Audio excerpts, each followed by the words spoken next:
Hey everybody, and welcome back to another exciting episode of Rock and Roll High School 101. And we're coming to you today from the Teen Vision Studios here in Paris, California, to talk about another exciting genre of music, Rockabilly. My own personal favorite. I've grown up with Rockabilly. My first concert was actually seeing Elvis in 1976, and I still listen to Rockabilly music today. Joining me here today, I've got a couple of students who are going to help me out with this. We've got Giselle. Hi, Giselle. And we got Eddie. Hey, welcome, guys. So what are some of your own favorite styles of music that you like to listen to? Well, personally, I'm into punk rock. You know, punk rock. And me, I'm into just hardcore rock, you know, like POD, you know, so on, Korn, so. Very cool. There's a lot of different styles out there and a lot of styles that like influenced other styles, and things kind of grow and blossom out throughout the years. But we're going to talk about one of the earliest styles of rock and roll today, which is Rockabilly music. And I understand you guys have some questions for me today. Yes. Who's first? What does the term Rockabilly mean? Okay, good question. Rockabilly is this term that was really created by the record companies. That's the first thing you got to know. A lot of the record companies, they like to put labels on things, especially things they don't understand. They want to say, you know, this is punk, this is hardcore, this is ska. They have to have some kind of a title for it. So when rock and roll was being created, rock and roll goes back to the early 50s with guys like Bill Haley, who in 1952 was already putting out records with rock in the title, like Rock This Joint, Rock Around the Clock, and so forth. And they had this kind of like rock and roll stuff starting up, and then all of a sudden the guys from the South, who had been playing country that started playing faster and harder, were kind of like mixing rock and roll with country. They need a label for it. So the record companies were quick to come up with the idea of like, let's say, okay, these are hillbillies from the South, but now they're playing this rock and roll, upbeat, fast rhythm stuff. Rock, hillbilly, rock, rockabilly. And that's how it came up, and they started putting Rockabilly actually on some of the records so that the DJs knew what kind of music it was. And it basically characterized anyone from the South that was playing fast country mixed with rock and roll. All right. So good question. Now, who were some of the musicians that influenced or what turned into Rockabilly? Okay, great. Rockabilly, yeah, it had a lot of influences. I mean, its influences were pretty wide. I mean, we had blues artists, R&B artists, rhythm and blues, we had country blues, bluegrass, Western swing. Western swing is one of the ones that really kind of helped to morph into what became known as Rockabilly. Western swing was basically country artists that were taking country music and combining it with jazz and like fast jazz, like kind of like Benny Goodman stuff, and really making it swing. And so Buddy Rich. Yeah, so people could dance to it, like Buddy Rich and stuff like that. Yeah. And there were people, some of the main musicians were people like Spade Cooley and others. Oh, okay. Yeah. Oh, awesome. Are there bands still playing those old styles today?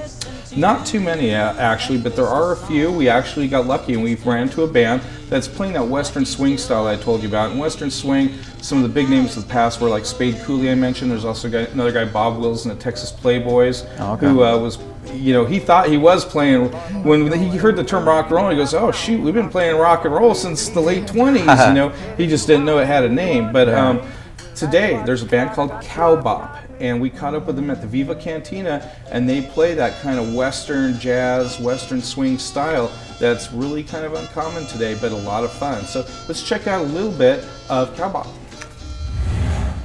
Hey, here we are. We're back with Rock and Roll High School 101, and we're about to go inside Viva Cantina here in Los Angeles to check out the cool tunes from roots band Cowbop. Let's go inside and check them out.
was cowbop. That was some pretty cool Western swing music. They take Western swing, like Spade Cooley, Bob Wills stuff, add a little bit of jazz, a little bit different, but still fits in with roots and leads us into rockabilly music. Very cool. Stick around for more on Rock and Roll High School 101. Rock, rock, rock, rock, rock on high school. Well, I don't care about history. Rock, rock, rock, rock, rock on high school. Well, I don't care about Just before the break, we were watching Cowboy Bop, and like I said, they kind of do that Western swing thing you don't see that much anymore. It's pretty rare. There was guys, like I said before, Bob Wills, Spade Cooley, Adolph Hoffner, that were doing that kind of style.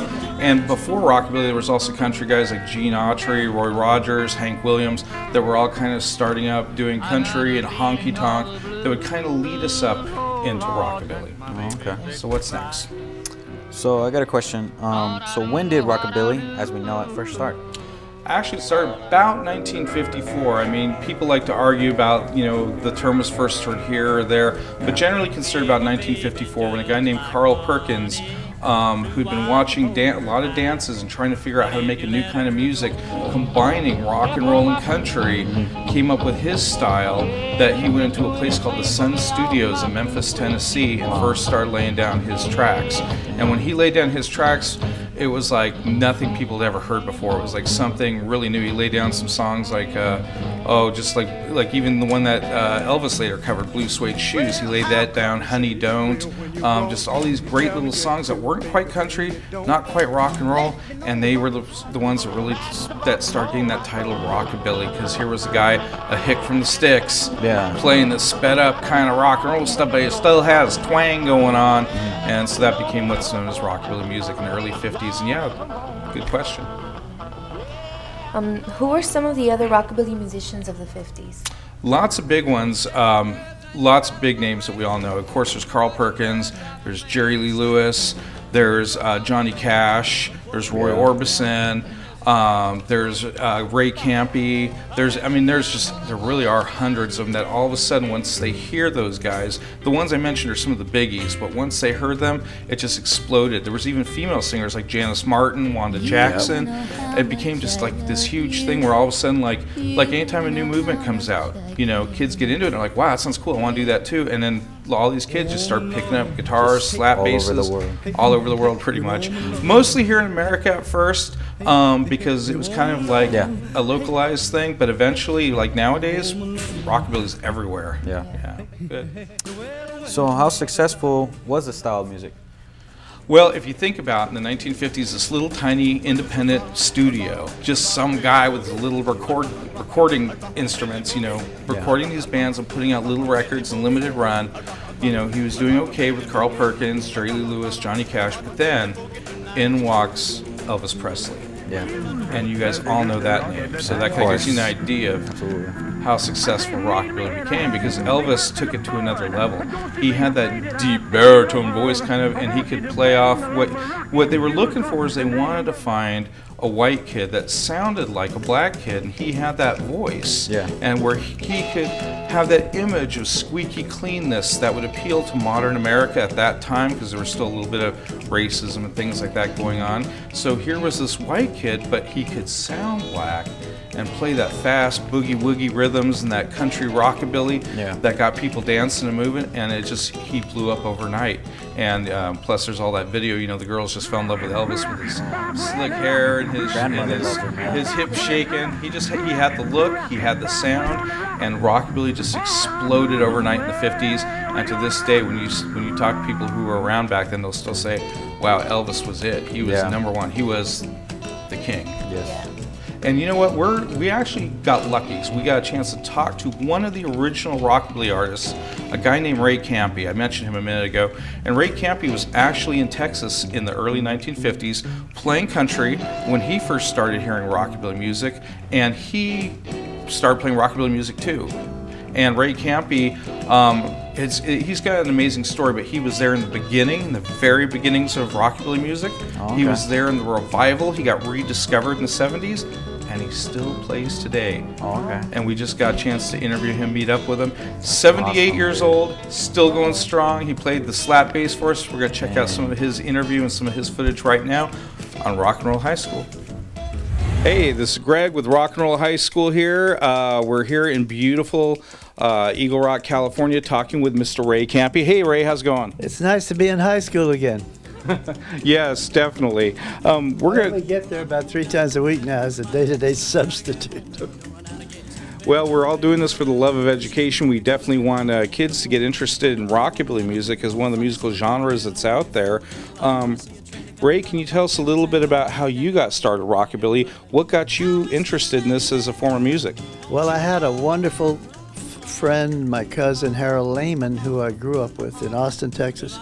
And he was about 6 years older than myself, and he would buy records, 78s, bring them home. So I started to love the smell of records. I loved the Hank Williams and Hank Snow and Lefty Frizzell and all these great country artists.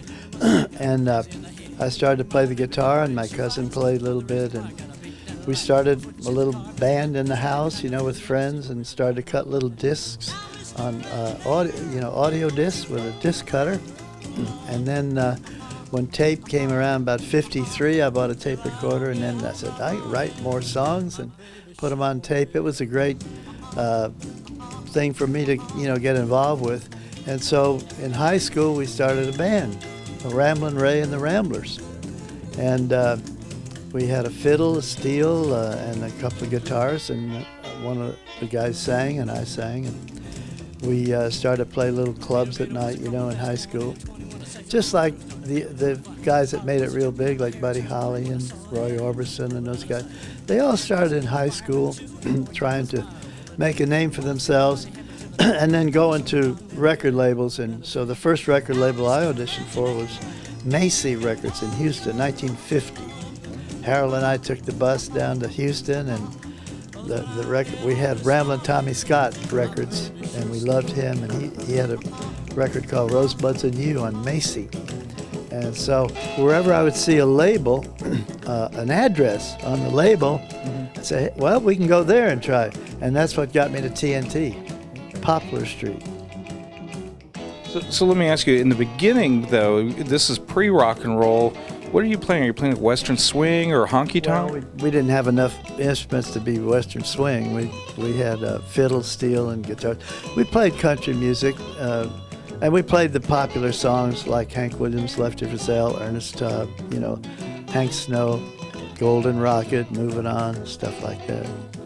So when did you first hear about rock and roll or rockabilly, and what was it that first got you to start playing that fast or harder style that we call rockabilly? Okay, well, what happened was when I got out of high school, I got some different jobs and took me out of the city, out of Austin, and then about a year later, after high school, I decided I wanted to go to college. So I was able to go to University of Texas. And I had a friend, we used to just play guitar together. And in those days, we had a lot of good music, rhythm and blues music on the radio in Austin. Dr. Hepcat, Levada Durst, in this article, I think they mentioned him. And Levada would play all of the good R&B artists, Kate Mouth Brown and T-Bone Walker. And so we started to hear rhythm and blues and, Joe Liggins and some of the big stars of the R&B era. So that led to sort of doing a little boogie on the piano. We had a piano in my house. My mother played, or doing little boogie songs, which we did country anyway. We did, Chattanooga Shoeshine Boy and stuff like that. So that sort of led to, sort of was a bridge to rock and roll. And so I said, let's write, I want to write a rock and roll song. So I wrote a song called I Didn't Mean to Be Mean. I didn't mean I didn't mean to be mean. So Fred, my friend, we recorded that at home. It's been out too, that original recording, in 54. So 54 was sort of the bridge that went into rockabilly. And then of course, Jerry Lee and Carl Perkins and Elvis were on jukeboxes and on the radio a lot. And my favorite rockabilly in my life is Carl Perkins, who was the greatest to me. As his playing, his voice, the way he sang, and his songs, and the rhythm and everything. So we started doing that. We started doing Carl Perkins and Jerry Lee Lewis stuff, and Buddy Holly, was starting. There's Buddy Holly over there, starting to get famous, and so we all wanted to be famous. So I got me a white sport coat, no pink carnation. But it sounds like you were already kind of coming up with the country rock and roll rockabilly fusion about the same time as those guys then. Yeah, it was. And I used to have this job at a parking lot, and I work about 16 hours in a row without stop. I sleep there at night, and I was going to college, so it was a good time to do my schoolwork. On Sunday, I'd go in like on a Saturday night and sleep there overnight, and then work all day Sunday till like 6 o'clock. And it was a little building, a little like not even a trailer, just a little booth, really. And on Sunday, nobody went in and out. It was in Austin, and there was no business going on, so the cars stayed there. So I didn't have anything to do, so I started writing songs. So I wrote Caterpillar and Give That Love to Me and Living on Love. I wrote all those songs like around that time, together.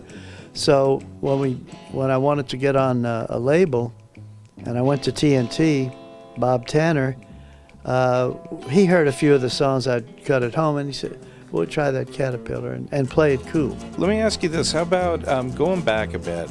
We've been talking here quite a bit about your history. Exactly what in your mind is rockabilly music, and what makes it different from rock and roll? Well, rockabilly music is a cultural phenomenon in a way.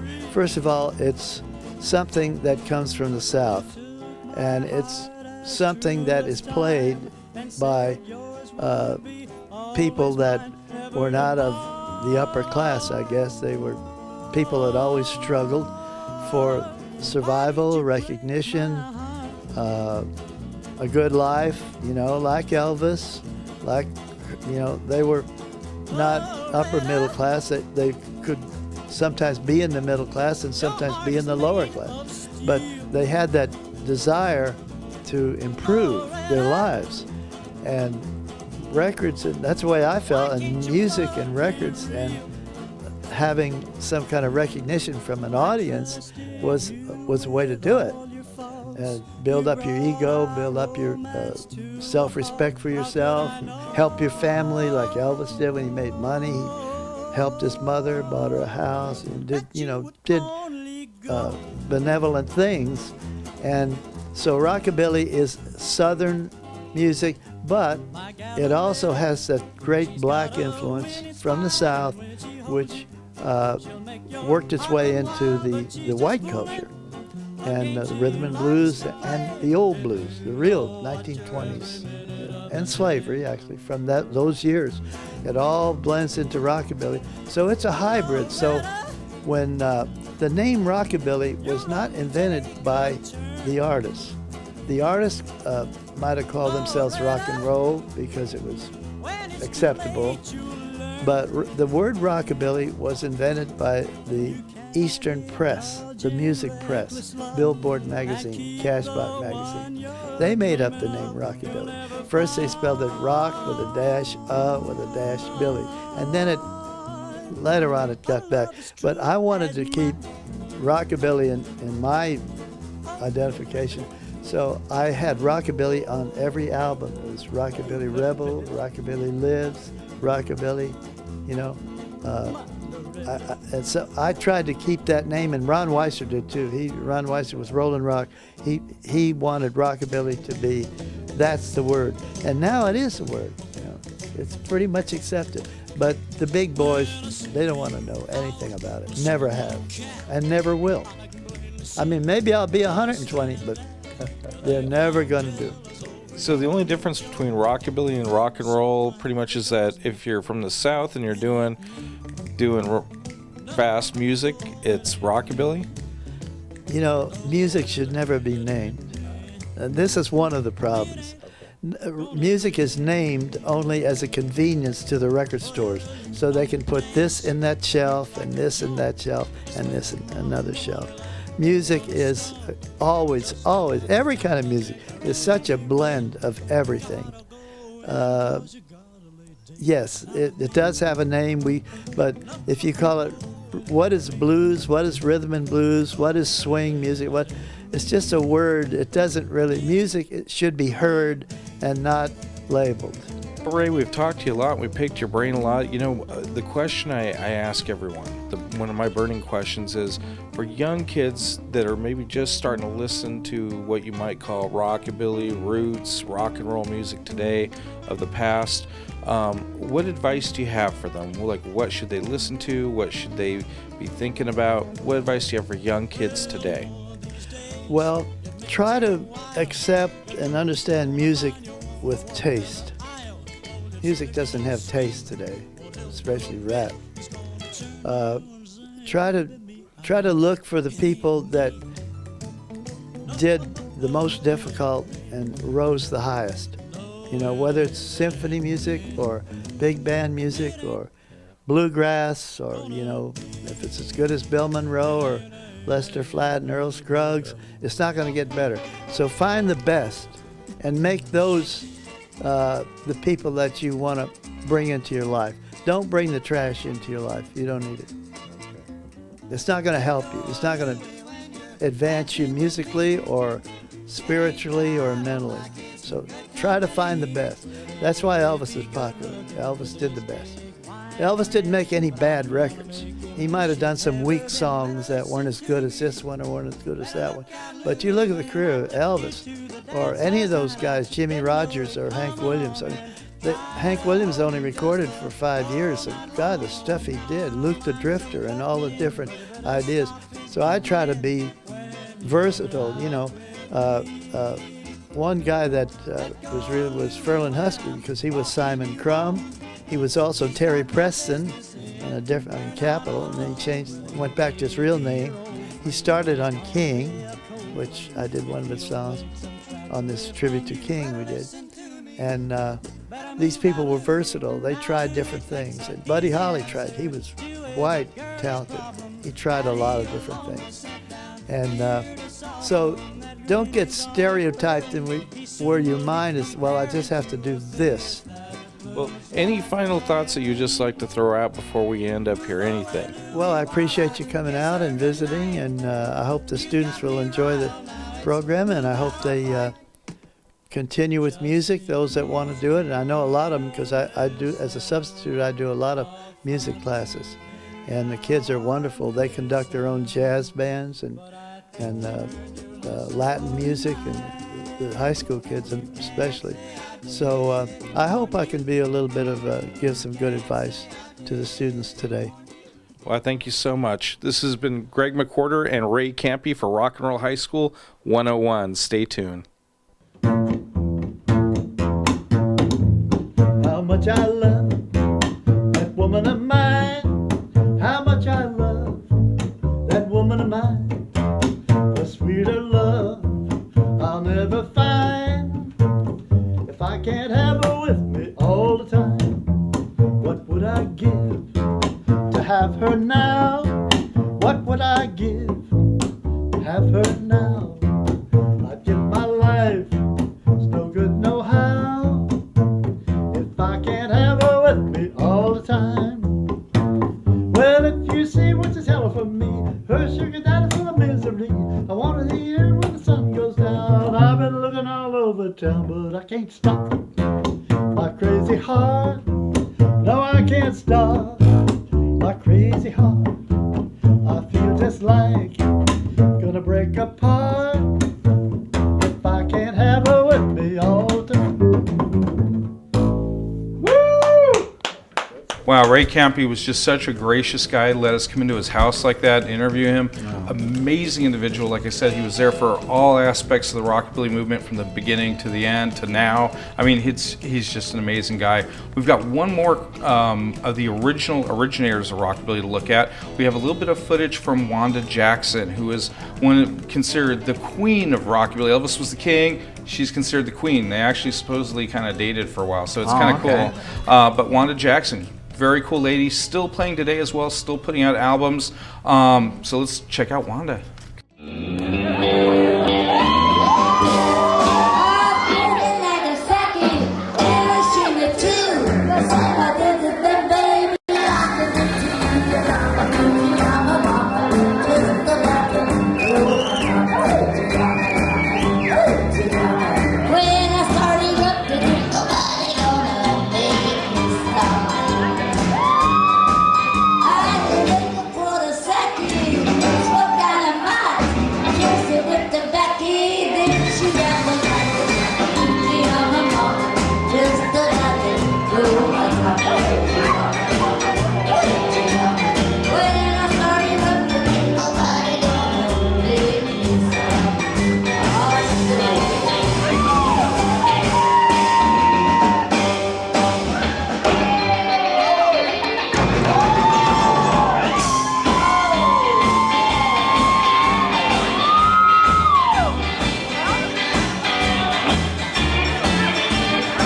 And welcome back to Rock and Roll High School 101, where we're talking about rockabilly music with Giselle and Eddie.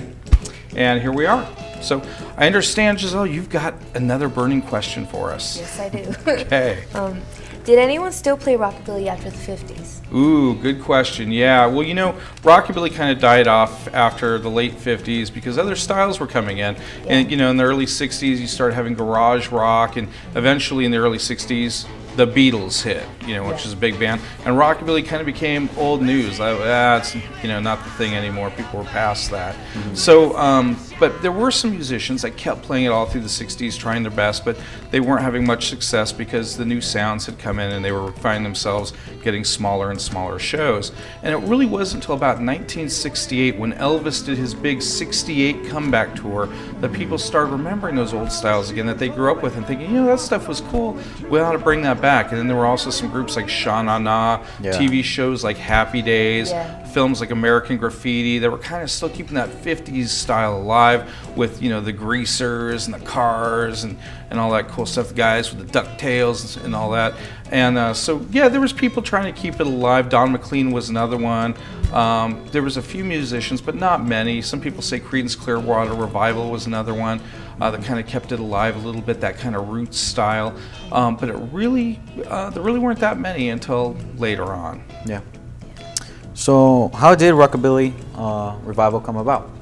Well, the revival, that's amazing. It's just like in the late 70s, there was this time of super creative energy where new styles were emerging. People were so tired of like the stadium rock of bands like Led Zeppelin, The Who. They were totally just tired of that, and they wanted just back to fast rock and roll. They were tired of endless guitar solos and really slow, drudgy songs.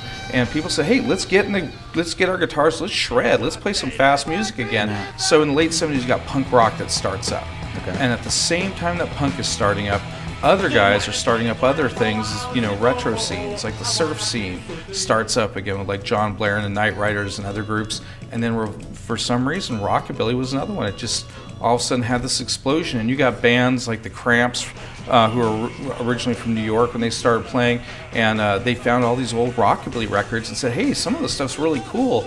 If we play the sped up rock and roll stuff and kind of put in a little bit of punk attitude, people might really like this. So the Cramps, they were one of the big ones that started up with the revival, along with Levi and the Rockats, Jimmy the Mustangs, Robert Gordon, Stray Cats, who start up in 1980. And in 1979, we got a real big one that starts up, the Blasters, who we're going to talk more about in just a minute. Awesome. Yeah. Cool. Who were some of the main musicians during this revival? Well, again, I pretty much said most of the names, but you have Robert Gordon, who was in a band called Tough Darts. And after Tough Darts, he kind of falls in love with rockabilly music and goes out as a rockabilly solo artist, along with a guy named Chris Spedding, who was also one of the producers of the original Sex Pistols records. He also goes out and starts playing this rockabilly music, and other people start joining in too. Again, Levi and the Rockats, Jimmy the Mustangs. Here we had, in Orange County, there was a band called the Classics, and the biggest one was probably the Stray Cats. In 1980, these guys from here in the United States formed this little band, and they don't get very successful at first, but then later on, we all know the Stray Cats name now, right? Yeah. So did the revival get into the mainstream? Well, pretty much a little bit. Stray Cats would be the main one. Once they hit in the early 1980s, boy, you couldn't get away from the radio without hearing their songs. Mm-hmm. She's Sexy and 17, and they did other covers of, like Rock This Joint, and boy, they did a lot of songs that just really propelled them into the top 40, and they were probably the most successful band of the revival. Probably the next most successful would be probably the group that, one of the groups I really enjoy, the Blasters. Great little group. Yeah. And then again, Ray Campy, the guy that we saw earlier in the early years segment of our show, also got rediscovered in the 70s. A lot of these 50s guys who'd kind of disappeared and found day jobs and kind of quit rock and roll started getting rediscovered. And like Ray Campy got rediscovered and started putting out records and playing shows again. So he's another important part of the revival too.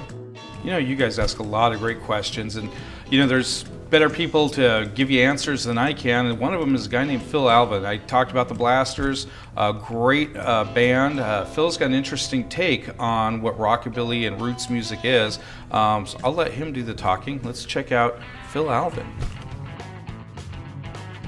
And here we are at Rock and Roll High School 101, and we're here with legendary performer Phil Alvin from the Blasters. Hey, Phil, how's it going? It's going good. Nice to be here on Rock and Roll 101. Yes, Rock and Roll High School 101. We're trying to bring you the best, right? Well, we're here today talking to, wow, probably one of the main instrumental people as far as bringing back the revival of what is considered rockabilly roots music. How did you get your start in roots, rockabilly, bluegrass, blues? What first led you into that? Well, I had a cousin that was a rock and roller in the 50s. You know, I'm pretty old. So when I was about 5, I used to go to her dances and imitate Big Joe Turner and Chuck Berry and people like that. And then there was a folk music revival in the middle 60s, early 60s that another cousin of mine was into, and I played harmonica, and I heard a harmonica player named Sonny Terry, who is just fantastic. If you get a chance to hear Sonny Terry. When I heard Sonny Terry, I had my mom drive me down to the Ash Grove, where I went up and asked Sonny Terry to give me harmonica lessons, and he gave them to me. So I would go down to the Lido Hotel in Hollywood, and I'd give him $10, and he'd teach me harmonica songs. And I did that for a few years. Then he told me he didn't have to teach me anymore.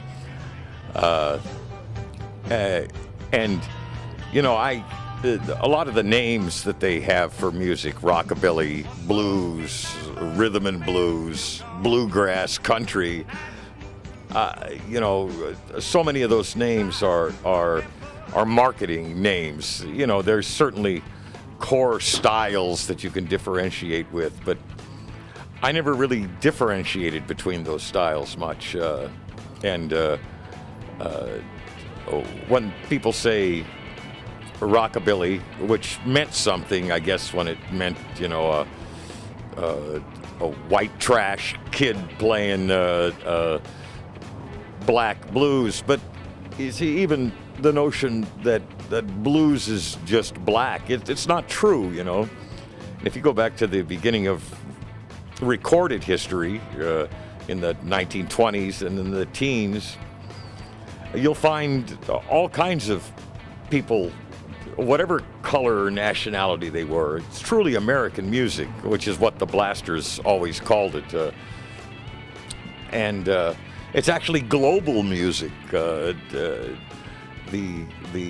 kinds of sounds that people make come before the language that you learn. It's inside your DNA. So when people would say we played rockabilly, I would always say I didn't do anything with the illy in it. You know, I never did anything illy. And so when Rockin' Ronnie Weiser from Rollin' Rock Records, who was very fundamental in the rockabilly revival or the revival of roots. I never liked the word roots music either, because it sounds like your head's upside down in the dirt, you know. If they were going to call it anything, I called it trunk music, you know, because the leaves fall off and the little branches fall off, but the trunk and the large stems, that's music is a river, and it's handed down from generation to generation, and I was fortunate enough to play with some of the great musicians of the 20th century, Big Joe Turner, T-Bone Walker. And I know you guys saw a thing on surf music. I'm from Downey, California, which is sort of the home of surf music. Yeah, Downey Records, the Shantays, the Rumblers, you know. And even that, you know, that's essentially the same music, the same styles. So I'm here to tell you that there's always a revival going on. There was one in the 20s, and one in the 30s, one in the 40s, the 50s, the 60s. It's usually reviving the same stuff, the core of what is your cultural music, and that involves all cultures. You know, there's Chinese cymbals and Turkish cymbals and Spanish and Mexican, you know, in California, and Tejano music and fiddle players and the myth of Southern origins. You know, there's a lot of music from the South, but a lot of these people were from Connecticut and from Wisconsin and even from Canada. A lot from Canada. It's a fully cultural event that all of you are members of, and we're all from Africa. We now know. So well, everybody has that mitochondrial DNA in them that comes from that. I was fortunate enough to have been very good friends with a great American singer named Joe Turner, Big Joe Turner. And when I was like 16, 17, and 18, I used to affect my voice, you know, oh yeah. And Joe Turner, I remember, told me when I was 18, he said, why don't you quit embarrassing me and yourself and sing in your own voice? And that was a little shocking at first, but it's a very true thing, you know. And there's such a wealth of young musicians now that are well aware, as you guys may be or should be. YouTube has really helped to get music. You used to have to fight for 78s or to find somebody that had a 78 so you could hear some of this music, because it doesn't get piped out into the corporate musical area. But now you can go on YouTube and you can hear this stuff. And I tell you, I don't know what defines rockabilly other than to say that it's the guy that's singing is white. But then people will talk about black rockabilly. I don't understand any of that stuff. It's music. It's American cultural music. And again, I think it's world cultural music now that we can hear music from all over the world, and string bands and blues musicians from China and India, and as well as Indian and Chinese cultural fiddlers and fiddlers from everywhere. And it's music. And the Blasters were involved in calling it American music, and now I've widened that to global music, which means music. All right, from American music to global music with Phil Alvin. How about let's talk about the Blasters for a minute. I mean, you didn't say that the word revival is bad, but you guys were part of a revival about bringing this music back to light, weren't you? Well, back to life. Again, the music never dies, but when the Blasters came up during the late 70s, actually the Blasters started in the late 60s, but my brother Dave Alvin is a great songwriter and great guitarist too, and he joined the band in the late 70s, and Sex Pistols were out, and the Blasters play with great force and great intent, and that's another element of music. It's not so much the changes and things that you make, it's the intent, the passion that you play with. And the Blasters played with plenty of passion. We played this music at punk gigs, even though punk music is just, garage band music. It's played with a great deal of intensity. If you turn over a surf record and don't listen to the instrumental side, it's a punk record. Wow, baby, just leave me alone. That's I think that's the flip side of The Boss by the Rumblers. Might be the flip side of the Shantae's Pipeline, but the Blasters with the power of the songs and the power of the presentation made people listen to that, and now, I guess I'm an emeritus musician in the position that Joe Turner was in. Not to compare myself with Joe Turner, but well, I think you make an important point, though, from Joe Turner, Sonny Terry, to you, to probably all the musicians that you've inspired since then. Who are some of the people that you can say that you helped out along the way? Are there any that the kids today maybe should tune into and listen for? Well, there's a plethora of bands that were influenced by the Blasters. What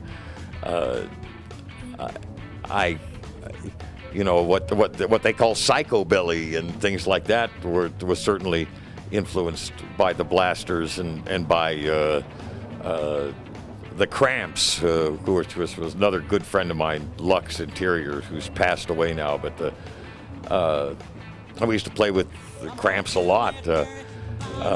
And played with X. And Xene's a very good friend of mine still. So is X. Los Lobos. And I don't want to say that I influenced them, but we all came from the same influences. There's bands that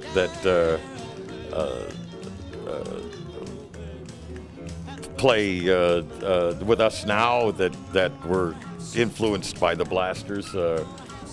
Tiger Army, and Crack House. There's so many bands, and I don't know. There's the Americans are a great band. I don't know if you know who the Americans are, but they're a great band. And then guys I'm going to be playing with here tonight, which are sometimes called the California Feet Warmers, sometimes called Captain Jeffrey and the Musical Chum Buckets. Fantastic musicians. And along the lines of pure acoustic music, I suggest that you check out Frank Fairfield and Jerron Blind Boy Paxton. And there's Miguel Garcia and the Vacatones. There are so many just really great bands and great young musicians, people you know that you don't even know of. And you can find them on the web now, which has really changed things greatly, because the means of production are in your hands now. So continue to learn and play cultural music, and American music or Chinese music. I don't care what it is, just as long as it's without any artifice, without any masks on, and play well. Hey, Phil, it seems like you've got such a passion for music. I can hear it. I can see it. Looking at this picture of you, I know this is an old picture. Let's see. Look at that. Can you do that look? All right. Well, but looking at this picture of you, I can tell you have a passion. When I've seen you play, I've seen this look on your face when you get into a guitar groove and you just start going and the teeth come out. What does music do for you personally inside? Well, the music gives you a method of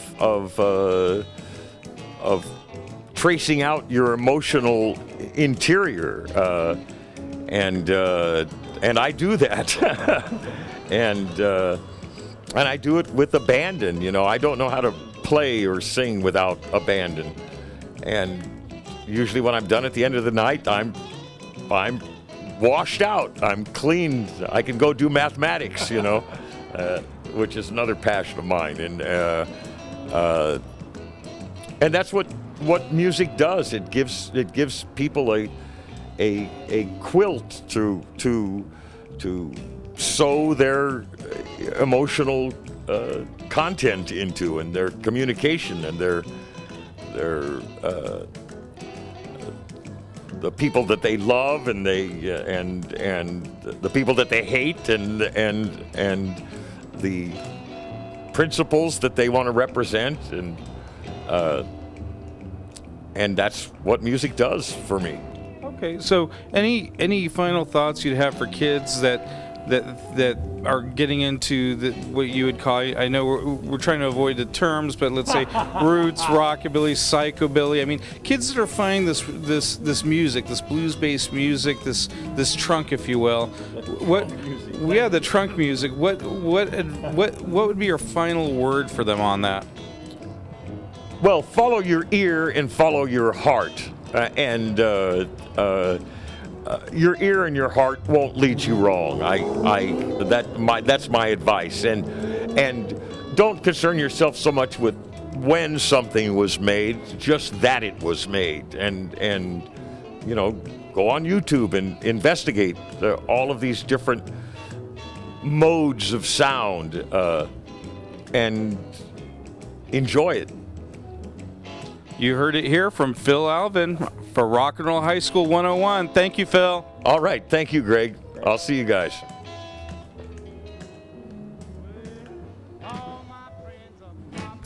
Phil Alvin, he's definitely got some unique opinions. He's an interesting guy, to say the least. And again, love listening to him. I could listen to him all day long talking about his ideas and the things he's done. We have a little bit more footage we want to show you from the revival years. We talked about Ray Campy earlier, and we interviewed him. We actually have some footage of him from the revival from 1979. So let's take a look at Ray Campy in his revival years, 1979.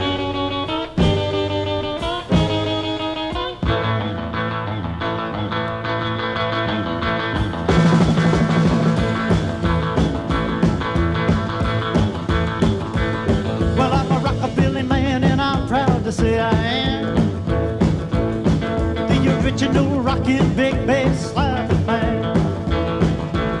I got a jumpin', stompin' band. I'm gonna take all over this land, jumpin' to the rhythm of a rockabilly music tonight. I got a stylish set of duds I'm proud to wear. I got a greasy pompadour up in my hair with a cowboy shirt by him and a scarf around my neck, rockin' to the rhythm of a rockabilly music tonight.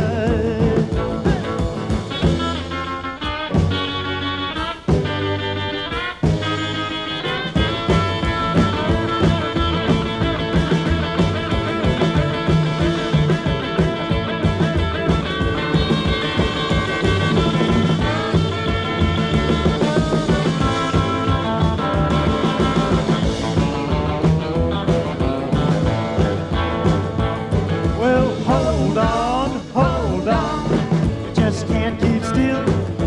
Hold on, never gonna get my fill, 'cause I'm a rockabilly man and I guess I'll always be jumping and jiving until they bury me. You better hold on to your seat, I'm gonna rock you right off of your feet, jumping to the rhythm of a rockabilly music tonight. Listen to the rhythm of a rockabilly music tonight. Jumping to the rhythm of a rockabilly music tonight.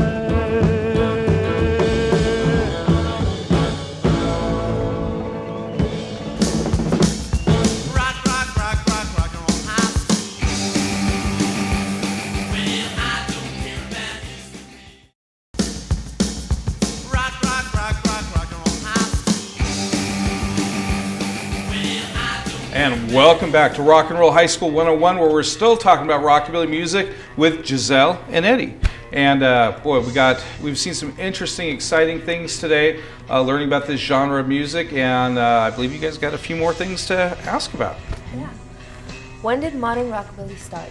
Okay, well, modern rockabilly, the interesting thing is once the revival happened in the late 70s, it's almost been nonstop until now. But a lot of people kind of view that maybe it died away in the 80s for a little while when styles like heavy metal and rap were starting to come in. You really couldn't find rockabilly artists too much. So it's really kind of maybe late 80s it starts coming back again with groups like Big Sandy and his Fly Right Boys, who start in 1988, and then other groups like the Blasters start playing more again, and you get the Reverend Horton Heat, who also starts up in the late 80s, early 90s, and you get all these new groups that we still have today, Hot Rod Lincoln. You get some of the older guys coming back, like Lee Rocker from the Stray Cats starts playing more solo shows. So in a way, it's never died, but a lot of people kind of like say, well, it kind of came back in the late 80s. So, what is the difference between rockabilly and psychobilly? You know, that's a great question, and I'm still trying to learn the answer to that myself. Well, rockabilly, like I said, was music that was primarily made by these hick guys, these hick hillbilly guys, infusing rock and roll and playing that sped up country rock. Well, psychobilly is kind of the same attitude, but they're infusing with more metal and punk, and even the look is more like kind of like maybe dark and gothic. You got guys like the Necromantics, the Horror Pops, and they're kind of going for that kind of almost like Misfits punk meets Elvis rockabilly kind of thing going on. So it's a little bit harder, a little bit more metal, a little bit more punk, and they're just taking it somewhere different. It's like the next evolution of rockabilly, like just kind of almost another subgenre that started off. And rockabilly has always been kind of a subculture thing. It hit the mainstream with Elvis, and it kind of hits the mainstream again with Stray Cats. But other than that, rockabilly has never really died since the late 70s, but it's always been just real popular with the subculture of die-hard fans that just love the music to death. Yeah, cool. Who are some of the main groups playing in these styles today? Well, you got Big Sandy and his Fly Right Boys, who are still playing. Great little group. Deke Dickerson and his combo. Deke Dickerson is another really exciting guy who we're going to take a look at here in just a minute. And the Blasters still play to this day. You've got guys like Skid Roper. Boy, and it just goes on and on. There's new bands starting up all the time. I keep hearing about all these different groups. You never know. There could be some right here in Paris that we don't even know about. Another revival. Another revival. Who knows? But you know what? We did get a chance, talking about the modern revival, to hook up with Deke Dickerson. Oh, okay. So we actually need to go and take a look at what Deke has to say about rockabilly. So let's check out Deke. And here we are again with Rock and Roll High School 101, and today we're here with Deke Dickerson, who is considered one of the people that's still carrying the torch for American rockabilly music as we know it today. Hey Deke, how's it going? It's going good. I'm glad to be here with you. Great. You know, thanks for letting us come out and share this time with you. It's going to be really important for our show and for the kids out there that want to know more about rockabilly music. You know, just to start off, what is rockabilly music to you? Well, you know, rockabilly music is kind of a lot of different things to a lot of different people. But for me, it was when crazy Southern guys who grew up listening to country music started listening to jump blues music and rhythm and blues, and they started mixing that in. And at the same time, you know, they were probably a little bit crazy to start with, and then, you know, you add a little alcohol and you add a little inhaling a little moonshine and inhaling too many exhaust fumes from their hot rod cars, and the next thing you know, they're crazy and they're just mixing country, western, and rhythm and blues, and it's just coming out way too fast and way too crazy. And that to me is what actual rockabilly music is. Well, what's rockabilly music today? Has it changed? We hear about the term psychobilly and rockabilly. What is it that Deke Dickerson does today, and what is the music like today? Well, it's funny because, you know, I've been in it since the Stray Cats were big in the 80s, and I've listened to the music that long, and it's gone through a lot of changes. And back in the 80s, they just called it rockabilly, and now they call that style neo-rockabilly because it was kind of had that 80s kind of sound to it, even though they didn't think that at the time. And then there was the psychobilly thing that was happening, and if you go to Europe, you know, of course, Europeans love to put everything in a little compartment and make a niche out of it. And they've got, you know, all these different varieties of rockabilly, and the definitions are very strict. But for me, I mean, you know, we were talking about this before the cameras were rolling, but I'm kind of the same way that Phil Alvin is. To me, I don't really like labels so much. I just like music, and I have a great affection for American music of the 1950s. And to me, if something is really just a hopped up hillbilly record, I think it's great. If something is really just kind of a rock and blues record with a saxophone, I think that's great, and I don't really try to lump it into one particular thing. As far as what I do, I just kind of take the music that I like and I try to create new music out of it. I've never been in a position where I thought I was trying to recreate June 8th, 1956 or something like that. I always felt like, hey, it's 2012, you know, we've got cell phones and we've got internet, but at the same time, I really like the way that a lot of those 50s records sound, and I like the guitar playing on them, I like the tones on them, I like the way that those guys played that music, and so a lot of people call me authentic rockabilly, and I think that that's a term it's a little offensive to me, because like I said, I never set out to recreate a certain day in 1956. I just happen to like those guitar tones and the way that those guys played and the way that those songs went better than, say, psychobilly or neobilly or any of these other definitions that you want to use. But yeah, I like the good pure sound when I do rockabilly. And can you tell us what's the difference between like what you do and somebody like the Necromantics or the Horror Pops do? I mean, because those, when I think of psychobilly, those are the kind of bands I think of. Mm-hmm. Well, you know, psychobilly, when it started, it really was a mixture of punk rock and rockabilly. And those original guys that were doing it back in the 70s and the 80s, I mean, they really were kind of punk rock guys that listened to rockabilly. And I think that continues today with the bands like you were talking about, and of course you got Tiger Army and stuff like that. And I think that punk rock and rockabilly are actually a good fit. You know, they work well together. And what's funny is that I've seen a lot of those bands that have an upright bass and they sound psychobilly, and then all of a sudden they'll do something with an electric bass, the exact same band, exact same players, and then it just sounds like a punk rock band, you know? So really it's just kind of adopting a few of those rockabilly things like the slapping bass and maybe echo on the vocals, but the approach for psychobilly is just really punk rock. Well, getting back to you, how did you first get your start in this type of music? What were your influences when you were young? I always like to joke around that I didn't really pick this music, that the music picked me. And I remember being a very young kid, 4, 5, 6 years old, when that whole first 50s thing was happening in the 70s with Happy Days and American Graffiti and all that stuff. And at the time, the music that was popular, you know, like soft rock and that kind of stuff, I hated it. Just even as a little kid, I hated it. It was like, Mommy, why are these songs 10 minutes long? Why does the guitar solo never end? And, as soon as I heard Bill Haley in the Comets or Chuck Berry or Jerry Lee Lewis, I was like, wow, I love this stuff. So even from just a very young kid, I was really into the 50s stuff.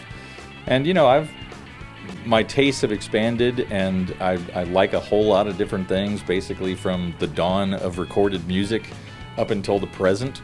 But I still have a great affection for all that rock and roll and hillbilly and rhythm and blues that they made in the 50s. And so when did you first start learning and playing your instruments and getting in bands? I had a rockabilly band in the 80s when I was 14 and 15 years old. And I was this young kid, and I was playing with some guys in my hometown that were all in their late 20s and their 30s. And I was, when I think about it now, I think, how did those guys put up with me? You know, just this spastic young 14-year-old kid, like just going crazy. But that was my first band, and we were pretty terrible, but we had a lot of fun. And was that Untamed Youth? No, that was actually before that. That was a rockabilly band very much in the Stray Cats mold called the Rockin' Tail Fins. Oh, okay. Which is one of the worst rockabilly band names ever.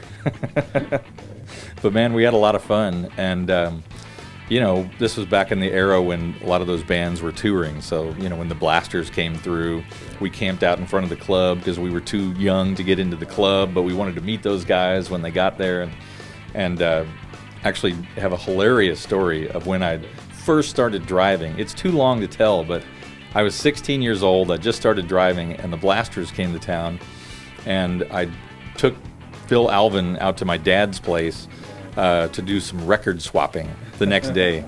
And the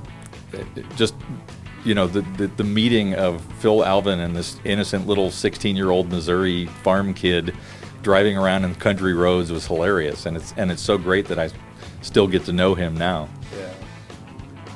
So you talk about the way they're dressing. Is there, as far as being a fan of rockabilly music, do you really have to dress the part? Is there certain cars, certain clothes you have to wear? Or what do you feel about all that? Well, I like dressing the part just because I like the way that those clothes look on me, you know? I mean, I'm sort of a big guy and they look all right on me. And I know that in Europe, you have to look the part, you know, and it's a very fashion conscious thing. And the whole market for vintage gabardine and reproduction is just crazy. I mean, it's just crazy. And a lot of the stuff that I found, you know, I found this shirt at a garage sale for 25 cents, you know, and a lot of the stuff that I have, I found that way. So for me, that's always been a fun aspect of it, is finding stuff out in the wild. But I also kind of don't like it when there's a snob factor and the people that are dressed up don't accept or are not nice to people that just show up wearing jeans and a t-shirt, or, you know, even worse, you know, maybe something that's not cool. And I think that if they like the music, they ought to just be accepted and brought in and let's hang together, man. You know what I mean? Because rockabilly is not a huge scene, and you've got to bring younger people in and get them excited about it, and you can't force people out with a snob factor. You know, besides Deke Dickerson combo, who else is playing right now that you would recommend for young people to go check out? Well, it's been very exciting to see this guy J.D. McPherson really take off. I don't know if you've heard his name, but he's a little bit younger than me, probably 10 years younger than me, and he plays with a lot of musicians that have toured with me. A bass player named Jimmy Sutton and a drummer named Jason Smay, and he's doing sort of a Little Richard R&B thing, but the songs kind of have a pop edge to them, so people that listen to alternative rock can wrap their minds around it. And he's super popular now. He was just on Conan O'Brien. He's going to be on Dave Letterman. And so it's fun for me to see people like that I really like and dig their music to get some sort of mainstream success, because basically there hasn't been much in the way of mainstream success since the Stray Cats days and Brian Setzer, So the music's still very much alive then, and it sounds like you've got a lot going on. Does it ever seem like there's a lack of, I don't want to say appreciation, but does it seem like the scene kind of waxes and wanes, or does it seem like you're always busy doing something? I've been lucky because I've been one of the few people that tours full time. I mean, I'm a full-time professional musician playing this music. And I remember, I don't know, maybe it was around the time of the big swing revival in the late 90s, that there was a whole bunch of rockabilly acts that were touring full time. And then a few years later, it kind of came down. It was me and Big Sandy and maybe one or two other acts that were actually full-time professional touring rockabilly musicians. And so in that regard, I've been lucky to keep working, keep doing what I do. But I have noticed that the scene kind of, it ebbs and flows, And as far as, it's interesting because now you see all these young Mexican kids that are getting into it and all these young Mexican rockabilly bands, which I think is awesome because, you got to have young blood coming in. So what is next for this genre of music? The interesting thing about it is that when I first started playing this music, it was very much a nostalgia thing because a lot of the people, not myself, but a lot of the people were actually alive in the 1950s. And so they remembered the era, and it was definitely about nostalgia. And then, by the time the 90s rolled around, guys like myself and Big Sandy, we had never been alive in the 1950s. So there was no nostalgia to it, but that culture was still there. I mean, the original rockabilly guys weren't that old and everything else. And so, like I said, now we're facing a thing of 10 years from now, there's probably not going to be any original 50s rockabilly guys still performing. And a lot of these 50s cars, man, they're going to be 70, 80 years old. And what's funny is that I think that the music is going to carry on the way that it always has. And I think that there's just something about the sound, and there's something about the imagery and the whole culture of it that people are going to always be into, probably, weirdly enough, 200 or 300 years from now.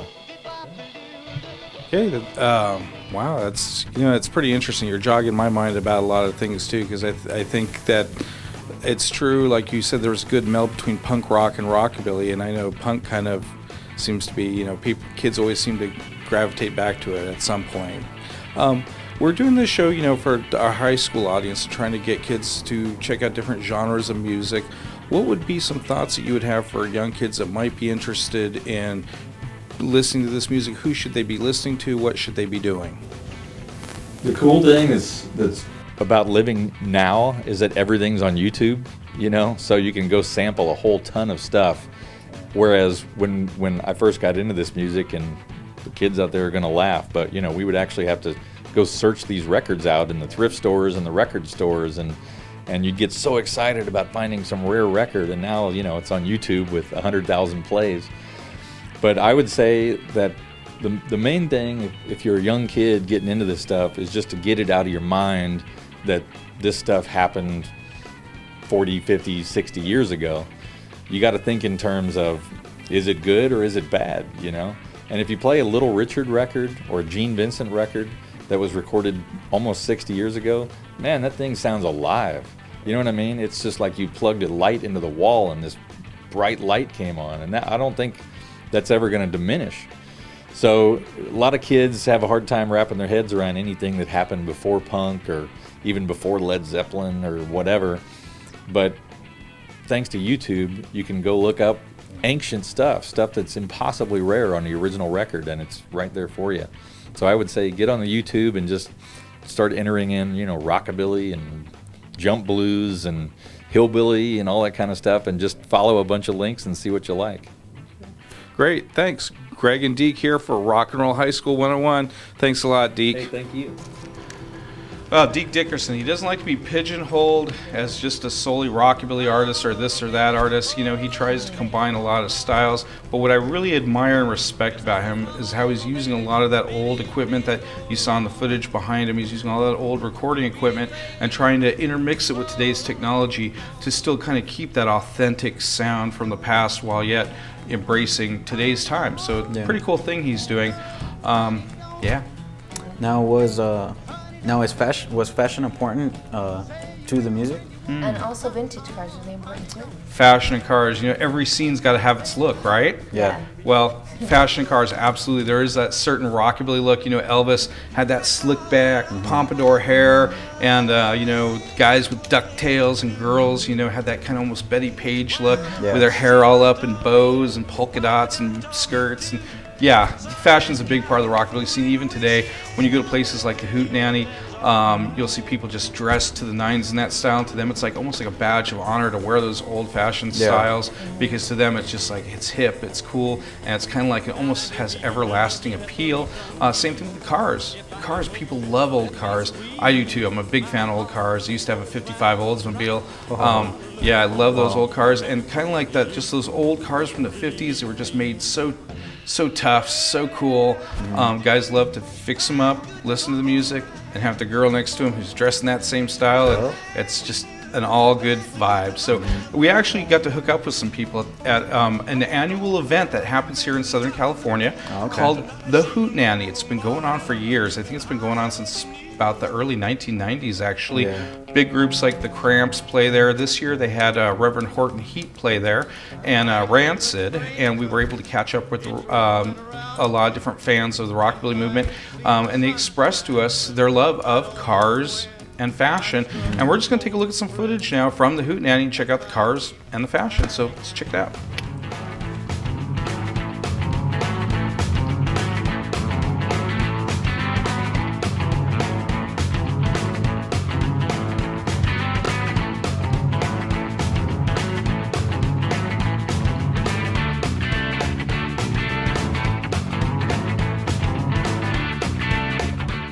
Hi, this is Greg here at the Hootenanny Live in Santiago Canyon, and here I am with two rockabilly enthusiasts. Hi, what's your name? Rachel. Rachel? Christina. Rachel and Christina. Hey, so you've been to a lot of Hootenannys before? I've been to a couple. My first time. And what brought you out specifically today? Oh, like Rancid. He's headlining, so we thought we'd come check it out.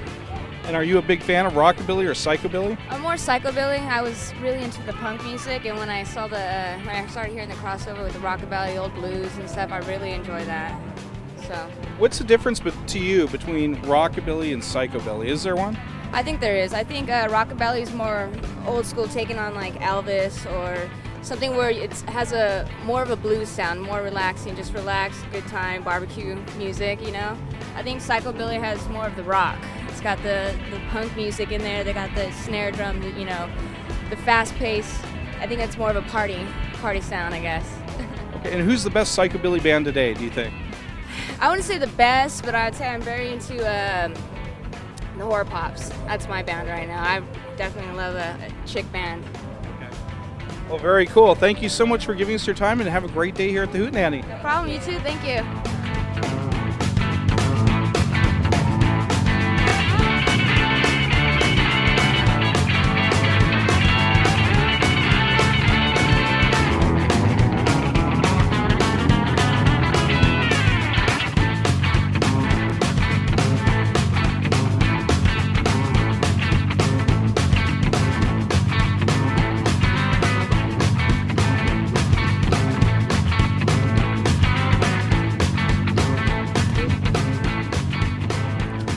Hey, Greg here at the Hootenanny, and I'm here with Dave, and Dave owns this great car. Can you tell us a little bit about your car? Well, this is a highly modified 33 Dodge 5-window coupe. As you can see, just completely chopped, handmade frame. We have an old school Chevy 327 underneath it, 6 Weber carburetors, kept a straight axle front suspension, just what I'm going to call a pretty traditional hot rod. Wow, it's quite a car. It's very impressive to look at. And what I kind of wanted to ask you about is we're doing this show on rockabilly and psychobilly music, and you're here today at the Hootenanny. How do cars intersect with that culture? Yeah, you know, I like to think it's synonymous with that culture because this is just really an extension of the music. Because you do, of course, have the fashion, the style, the clothing, etc. But the transportation is just super important that goes along with it. As you can see, most of the people with these cars here aren't into just cars. We're into the music as well, so it's truly a lifestyle. And what do you think, to you personally, Dave, what's the difference between rockabilly and psychobilly music? You know what? I think rockabilly is going to be a little more roots, and psychobilly really just took our punk rock era of the late 70s and the 80s and just blended it together with that rockabilly and just made some really good music for nowadays. And if you were going to talk to teenagers today and tell them something, if you had some message to give them about the music or the culture, what would you tell them? I'd tell them, live healthy, enjoy what you're doing. I mean, this is really, again, it's a lifestyle. And if you just take all the good this lifestyle has, like we're talking about the cars and the fashion and the music, not only are we talking about cool stuff, we're talking about potential careers for these kids, right? And that's how I look at it. Just get to the core of it and the meaning of it and just live a good life. And here we are, living the good life at the Hootenanny. Thanks, Dave. Appreciate it. Thanks.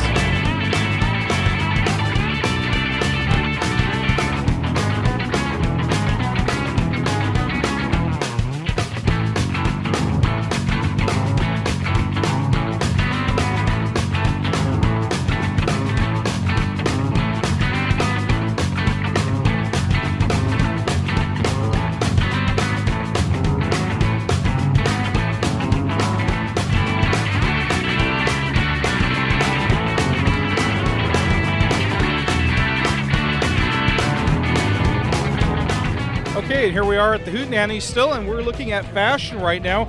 We have the Crave, and we're here with Sierra, the owner of the Crave. Hey, Sierra, how's it going? I'm doing wonderful, thank you. And what brought you to the Hootenanny today? Well, the good music, the people, and most importantly, you know, connecting with others. So, I mean, it's good. It's a good place to be. I love it. I come almost every year. And speaking about connecting with others, we've been talking about how different things coincide with rockabilly, and obviously the fashion, that's a key point to rockabilly music, right? Oh, absolutely. Mandatory. Okay, what can you tell us about the people that are into this style of music? I mean, what kind of clothes are they looking for? What kind of fashions are they looking for?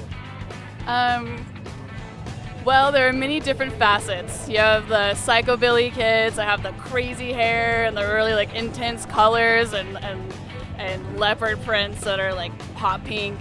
And then you have the swing kids, and you have the vintage kids that only wear vintage, period.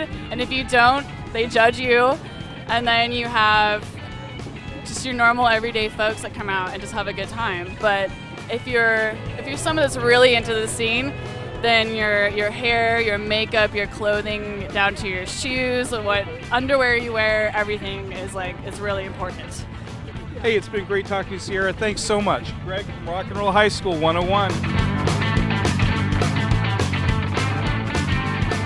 Wow, the Hootenanny, amazing event. We were so lucky to go there, and talking to those people, you could see the real authentic taste of what Rockabilly is really all about to these people today, and the enduring passion and verve that these people have for that style of music. It hasn't died. It's just been amazing. It's like maybe even stronger now than it was in the 50s. It's just kind of weird like that.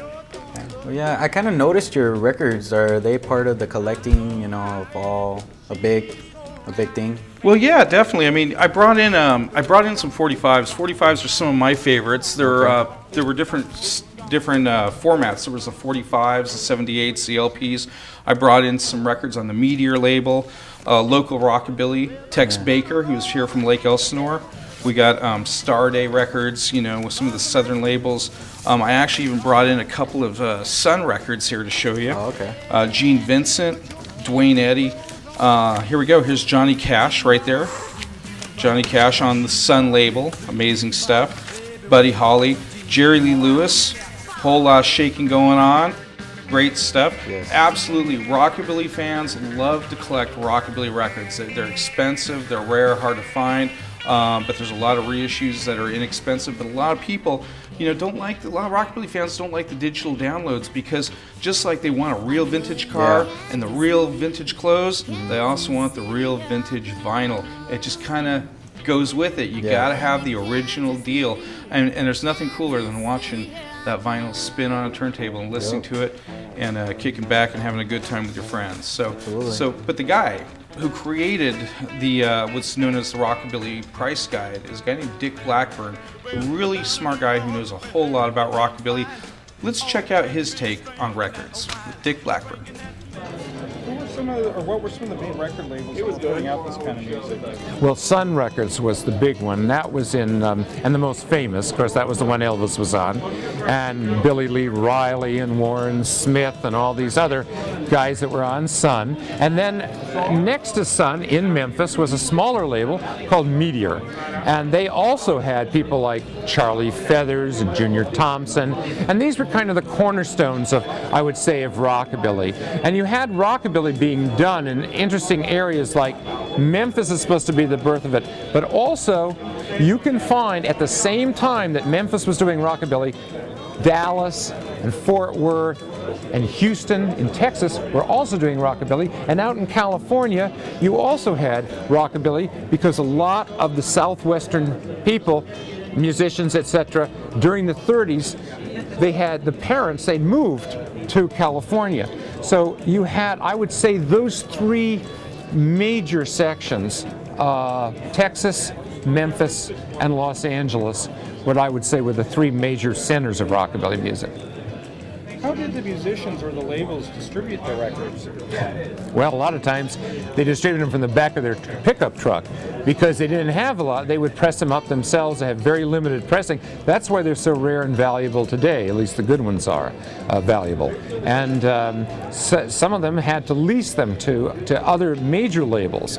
And when the major labels realized that kids wanted this, then they did a lot of leasing, and records like Dot, Mercury were picking up stuff all over the place that were actually recorded locally, not in their studios, and putting them out to a bigger market. Because if something did become a hit, one of the things was that the people that put that record out first in a little mom and pop operation simply did not have the capability, they didn't have the money, they couldn't get that record out. So they needed the majors to help push it. And that happened a great deal. We don't see that much anymore. That's very rare. When you sit today, if you see somebody making a record that made a little thing and they put it out, and then all of a sudden a major label picks it up. It just doesn't happen that often now. Dick Blackburn, amazing guy, huge record collection, still finding new stuff all the time people didn't know existed, rare stuff, adding to that sum total of our knowledge of rockabilly music with every new find that he makes, because he always shares on his radio show. Plus the guy's kind of a living legend too. He was the director of some films like Eating Raoul and Lenora, and he's out there at every record show to this day still looking for that next unknown rockabilly record that might be hiding out there. You know, I want to thank you guys for coming on the show today and asking such great questions. I really hope you enjoyed it today, and I'm glad to have you guys on. Thanks so much for answering. Thank you. We're going to take one last look at some footage from the Hootenanny this last summer. A guy who's keeping rockabilly alive for a lot of fans today, Reverend Horton Heat. So all of us here at Rock and Roll High School, we say goodbye as we leave you with the Reverend. Really freak out!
Class, dismiss.